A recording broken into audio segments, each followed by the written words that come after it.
Dear students, good morning. मैं केजर आप सब घर बैठे अंग्रेजी में आप सबका हार्दिक स्वागत करता हूँ। आज हम कक्षा 10वीं के सितंबर माह के असाइनमेंट अंग्रेजी विषय पर डिस्कस करेंगे। मैं कुछ हिंट्स बताऊंगा जिससे से कि आप असाइनमेंट आसानी से बना सकते हैं। तो चलिए शुरू करते हैं।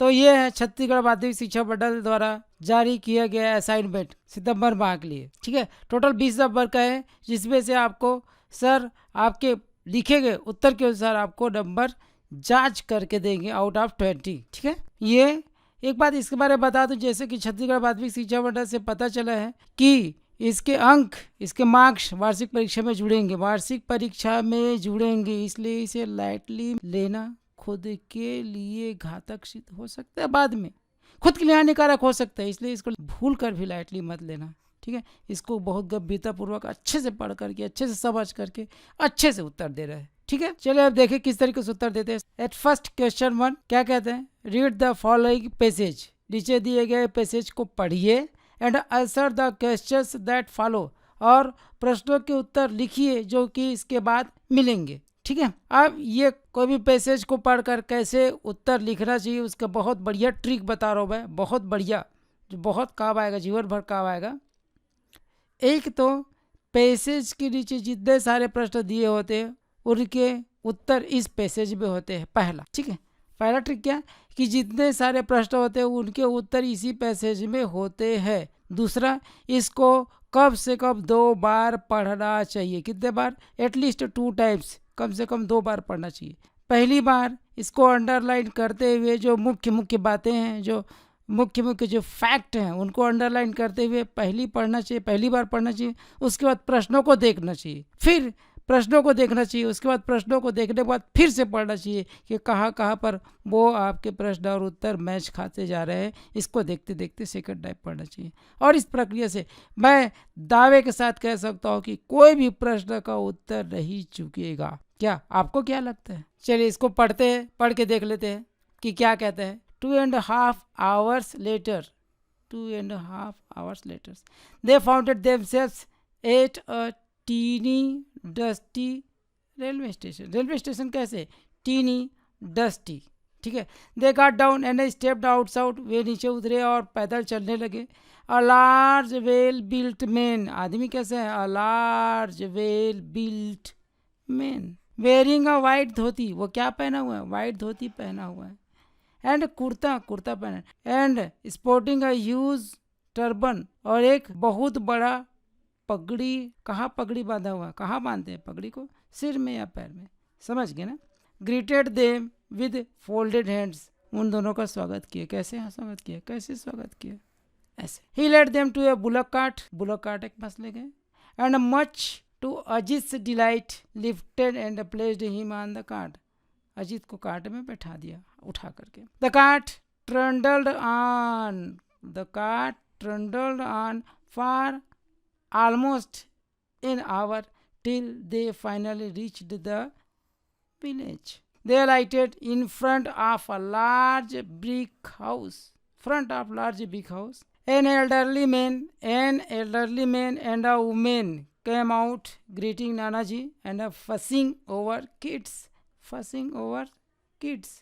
They spoke in a dialect which Naina and Ajit found difficult to understand. अब आप समझ गए होंगे ये यूनिट 1 के रीडिंग ए पैट्रियटिज्म से लिया गया है। सीन पैसेज और अनसीन पैसेज, 2 प्रकार के पैसेज होते हैं ना, तो ये सीन पैसेज है। ठीक है, समझ गए। एक बार मैंने पढ़ दिया है, ये कुछ प्रश्न दिए गए हैं, इस प्रश्न को आप पढ़ के एक बार और इसको जब पढ़ेंगे तो गारंटी मेरी है अच्छे से आप इसका उत्तर बना सकते हैं। हम लोग चलिए प्रश्न क्या कहते हैं एक बार समझ लेते हैं। ए क्या कहता है? Describe the man who greeted them at the station, उस आदमी का वर्णन कीजिए जो उनका स्टेशन में स्वागत किया। कि इनका?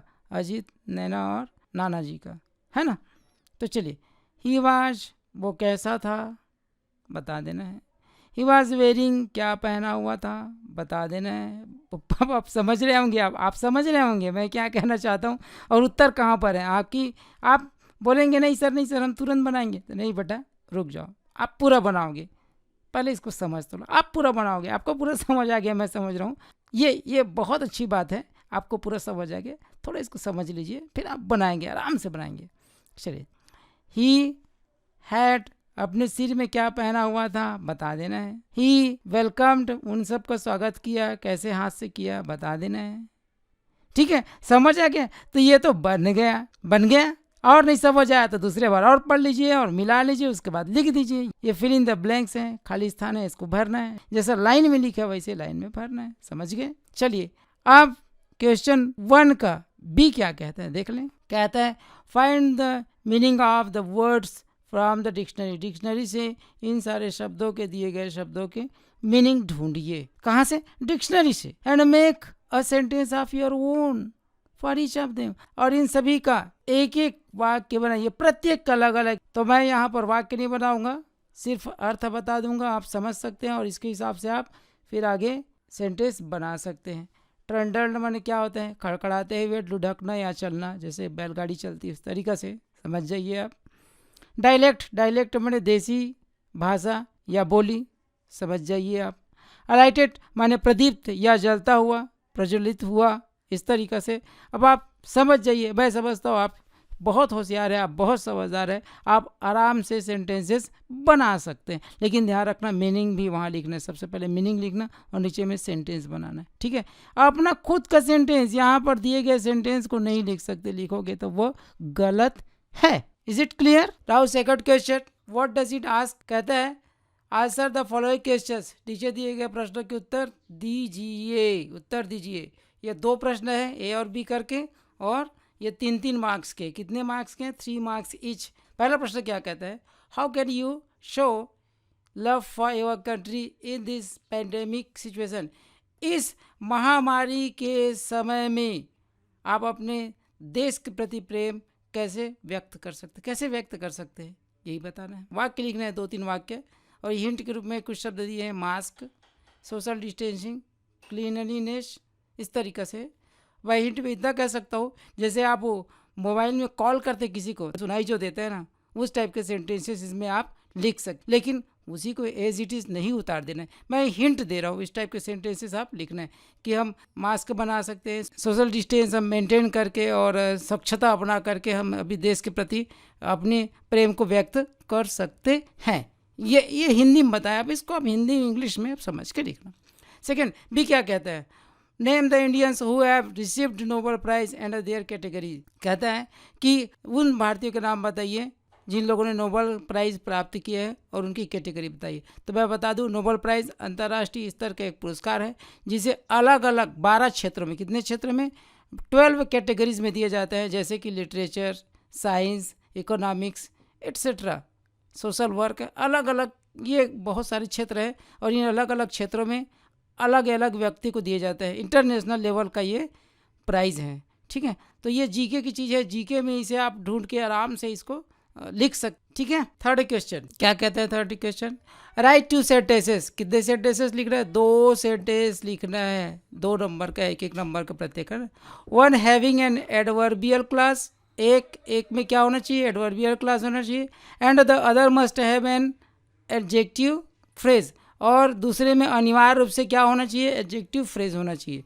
तो ये एडवर्बियल क्लास, एडजेक्टिव फ्रेज क्या है तो बता दो, ये दोनों मिल करके जिस सेंटेंस में भी रहते हैं, दोनों फ्रेज या दोनों क्लास, उसमें वो क्या बनता है? Complex sentence. क्या? Complex sentence. कुल मिला के जो वाक्य बनेगा वो कॉम्प्लेक्स सेंटेंस होगा। क्या होगा? कॉम्प्लेक्स सेंटेंस होगा जो वाक्य बनेगा, चाहे इसमें से बने चाहे इससे लेकर बने।